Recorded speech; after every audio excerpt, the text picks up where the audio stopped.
আপনারা দেখছেন hero and super league 2025 points table.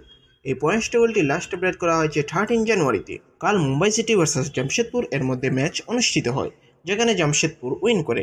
তাই আজকের পয়েন্টস টেবিলটি ঠিক এরকম থাকছে। নাম্বার 1 পজিশনে আছে মোহনবাগান, 15 ম্যাচ খেলা 35 পয়েন্টসে। নাম্বার 2 বেঙ্গালুরু, 15 ম্যাচ খেলা 27 পয়েন্টসে। নাম্বার 3 জামশেদপুর, 14 ম্যাচ খেলা 27 পয়েন্টসে। নাম্বার 4 এফসি গোয়া, 14 ম্যাচ খেলা 26 পয়েন্টসে। Number 5 North East United, 15 match খেলা 23 পয়েন্টসে। নাম্বার 6 মুম্বাই সিটি, 15 ম্যাচ খেলা 23 পয়েন্টসে। নাম্বার 7 উড়িষ্যা, 15 ম্যাচ খেলা 21 পয়েন্টসে। নাম্বার 8 পাঞ্জাব এফসি, 14 ম্যাচ খেলা 19 পয়েন্টসে। নাম্বার 9 Kerala Blasters, 15 ম্যাচ খেলা 17 পয়েন্টসে। নাম্বার 10 চেন্নাইয়ান, 15 ম্যাচ খেলা 16 পয়েন্টসে। নাম্বার 11 ইস্ট বেঙ্গল, 15 ম্যাচ খেলা 14 পয়েন্টসে। নাম্বার 12 মোহাম্মদান এসসি, 15 ম্যাচ খেলা 10 পয়েন্টসে। নাম্বার 13 হায়দ্রাবাদ, 15 ম্যাচ খেলা 9 পয়েন্টসে।